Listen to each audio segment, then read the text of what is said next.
Muy buenas tardes a todo el mundo, desde aquí, desde el INTAI Girona. Nos encontramos hoy con mucho jaleo en la consulta, la gente, todo el mundo, las personas muy nerviosas con Nadal, las cenas, las comidas, todas estas cosas que se hacen ahora.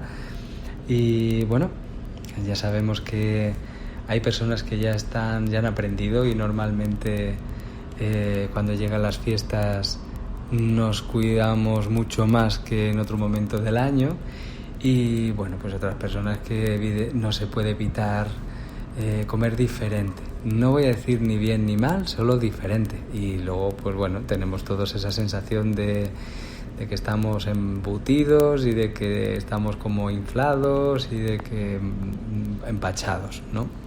Bueno, no por el hecho de comer más, que también, sino porque se comen cosas muy diferentes en momentos donde no estamos acostumbrados a comerlas, y muchas de ellas son inflamatorias también, evidentemente.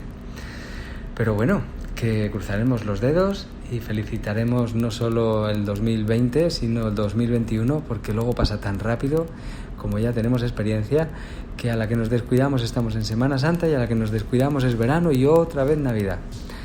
Y así va el mundo, rapidísimo, que ya no contamos los días de la semana, sino que contamos semanas y meses enteros y saltamos estaciones como si fuera eso. Y cuando miramos atrás, nada más hemos trabajado. O estas cosas, esta sensación a veces podemos tener. Tenemos hoy un caso interesante de un niño que teníamos pendiente de comentar. Y voy a leer textualmente la idea de qué le pasa, ¿vale? Vale. La pregunta comienza así. ¿Es cierto que los niños con parálisis cerebral su madurez va bastante más retrasada? ¿O siempre son como niños? Es lo único que los médicos dicen a los padres. Paciente de 25 años, parálisis cerebral de nacimiento. De pequeño había llegado a caminar con ayuda de un carrito adaptable, comía, bebía normal. De hace aproximadamente 8 años, su alimentación es por vía bomba de alimentación interna, en el lado izquierdo. Cada vez va a más sus arrebatos, enfados con agresividad. Siempre cuando ve a algunos niños pequeños, ya sean conocidos o no, les salen estos arrebatos. Y en algún lugar con gente, y en algún lugar donde haya gente. Parece como una mezcla entre miedo, celos, o que pueda sentirse limitado ya que no puede moverse. Solo mueve incontroladamente sus brazos y manos.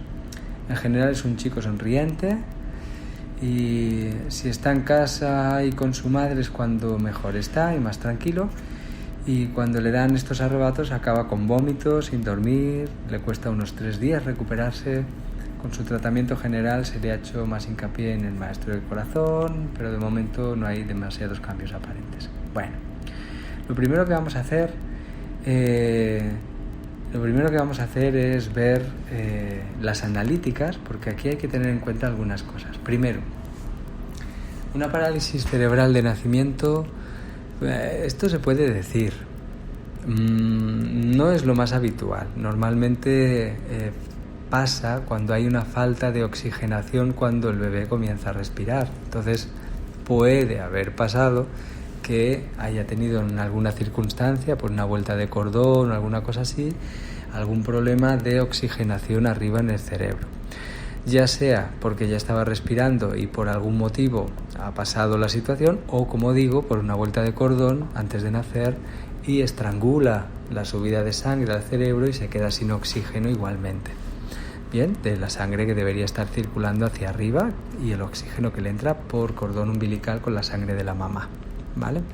Entonces, tiene que pasar algo así, tiene que pasar algún acontecimiento que haga que el sistema neuronal muera, se desconecte. Las neuronas necesitan oxígeno permanentemente y si falta oxígeno automáticamente mueren, o sea, no pueden sobrevivir. Necesitan, para mantener el metabolismo y su propia existencia vital, necesitan oxígeno. Bien, entonces, bueno, pues esto debe haber pasado en algún momento. La mayoría de los niños con parálisis cerebral, niños y niñas, ha ocurrido algo así. Han tenido una parada respiratoria o cardiorrespiratoria, o por el motivo que sea, y han estado demasiado tiempo sin respirar y les ha producido la parálisis. Vale, la parálisis normalmente cuando ocurre de niños, el cerebro es muy muy plástico y puede adaptarse bastante bien. Quiere decir que tendremos un niño con una maduración más lenta, sí, efectivamente, porque nos faltarán reconexiones dentro de que se puede llegar a tener un grado de salud y un desarrollo neurológico bastante importante. Aquí voy a aprovechar para explicar que el proceso de maduración cognitivo depende de muchas cosas. Un cerebro maduro neurológicamente ocurre a los 21 años aproximadamente de una persona y se puede decir que aquí tenemos madurez neurológica, que no tanto cognitiva, que no tanto de otras muchas cosas. Bien, esto va a ir evolucionando, va a ir aprendiendo el cerebro y va a ir aprendiendo a sobrevivir en un entorno, el que sea. En cualquier caso, por ejemplo, como explicábamos en una clase, el reparto de energía es fundamental. Si nosotros necesitamos que haya una respuesta de regeneración en tejido nervioso, necesitamos primero que haya unos nutrientes adecuados y necesitamos que no se lleve la vitalidad a otra parte del cuerpo, ¿vale?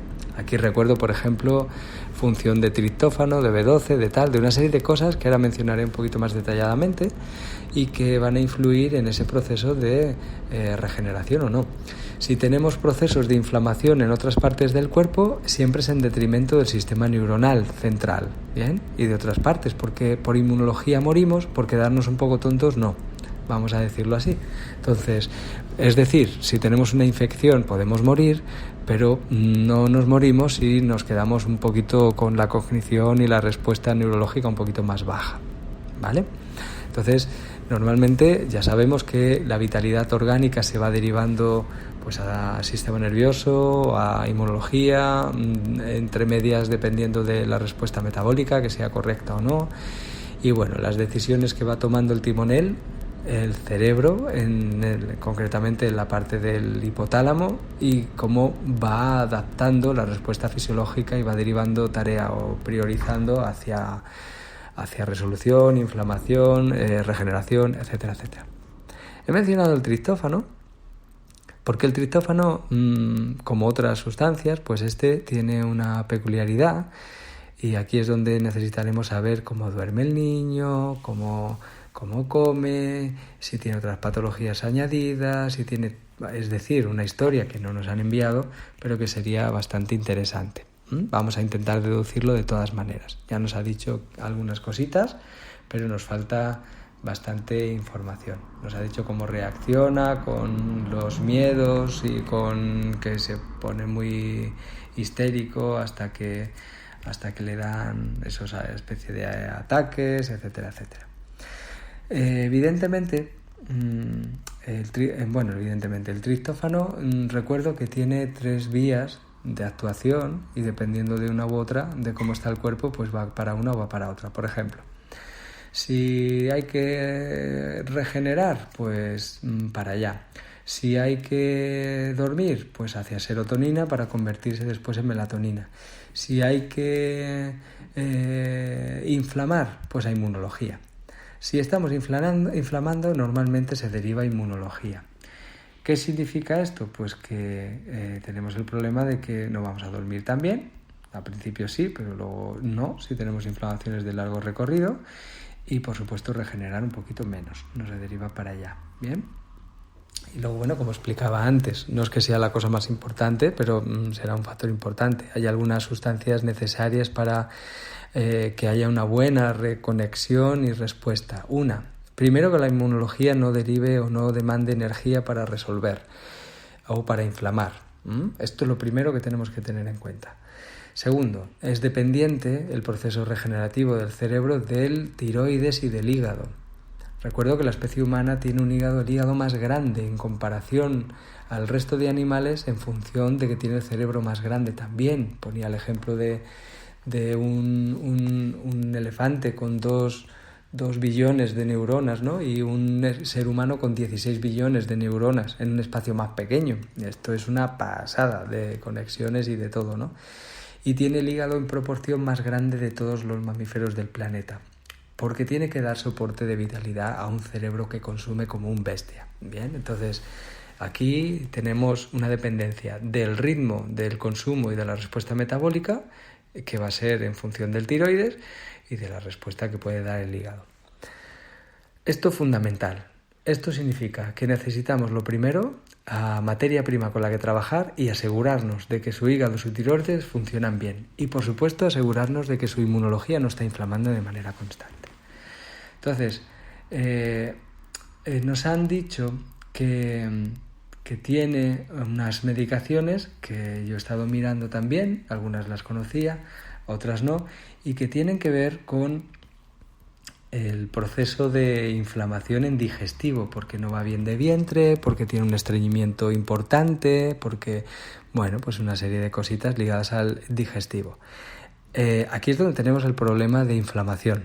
Aquí es donde la inmunología se va a llevar la vitalidad y no va a dejar probablemente que haya un proceso de conexión neurológica, de regeneración o de despertar, pero ya no solo en el sentido de ese sentido regenerativo, sino que cualquier persona cuando tiene una infección, tiene una gripe, desactiva el cerebro, esto lo sabemos todos. En un proceso de inflamación de la tripa no desactiva el cerebro como lo desactiva una gripe, pero sí que baja. Todos sabemos, hemos tratado pacientes probablemente, o sabemos de personas que, o nosotros mismos, si se nos inflama la tripa, la capacidad de resolución o de actividad neurológica, de conexión neurológica es más baja, no es como esos días que tenemos una empanada que decimos, madre mía, no conecto, ¿no? Bueno, pues esto pasa a todo el mundo y hay que tenerlo en cuenta. Puede que tengamos el potencial, pero no podemos. Y por supuesto hay algunos alimentos, toxinas, etcétera, que inhiben o bloquean la comunicación en áreas neurológicas y que van a dificultar muchísimo el desarrollo tanto cognitivo como resolutivo, como inflamatorio, como reconectivo, como regenerativo. Entonces, sustancias que ya hemos mencionado alguna vez, como por ejemplo el gluten, directamente no hace falta ser celíaco para que pase esto lo hace el gluten siempre. Pasa la barrera hematoencefálica e inflama a nivel neurológico. Y la vidina, por ejemplo, que también hace lo mismo, de la avena, y pasa la barrera hematoencefálica e inflama. Estas dos sustancias deberían desaparecer de la dieta de estos niños. Bueno, dicho esto, y ahora iré mencionando cosas que son necesarias, porque para que funcione bien el hígado necesitaremos vitamina B12, necesitaremos buen ácido fólico, necesitaremos buena vitamina B6, necesitaremos grupos metilo, grupos SAMe, tendremos que formar los correctos, necesitaremos que haya una buena respuesta de metabolismo de grasas, necesitaremos ácido láctico para subir al cerebro, para que pueda nutrirse las neuronas. Necesitaremos que no tome glucosa, porque la glucosa, la fructosa sobre todo, inhibe la transformación, como hemos dicho alguna vez, de ADP en ATP, la reconversión, y lo único que tenemos es un cerebro que se calienta, pero que no funciona. Bien, entonces estas cosas hay que tenerlas en cuenta porque están muy habitualmente en la alimentación de manera constante y no hay manera de poder ayudar. O sea, podemos ayudar, pero esto es una traba enorme. Yo entiendo que si a un niño de 25 años le han dado una alimentación de este tipo desde pequeñito, con cereales, porque hay que meterlos enseguida en la leche de suplementación, con no sé qué, a los niños les gusta la pasta, a los niños les gusta el pan, a los niños les gusta las gominolas, a los niños les gusta los dulces, les gustan las bebidas, los refrescos, les gustan muchas cosas que justo en este tipo de niños hay que cuidar mucho, porque nos va a producir un problema de resolución enorme, con una dificultad enorme para poder resolver o que mejore su cognición o que mejore su motilidad, etcétera, etcétera, etcétera. Bien, algo fundamental dentro de esta parte del sistema nervioso es las vitaminas, todo el complejo de vitaminas B, que si faltan no podemos generar conexiones, ni generar sistema nervioso, ni generar tejido nervioso, quiero decir. Y necesitamos omega 3 a saco, del tipo EPA, ¿bien? Que es el que necesita el cuerpo para regenerar. Entonces, en su caso, si está inflamando, necesitaremos de los dos, DHA y EPA, pero necesitaremos EPA un montón, ¿bien? y lo que decía el tiroides deberá funcionar perfecto. Vamos a ver las analíticas.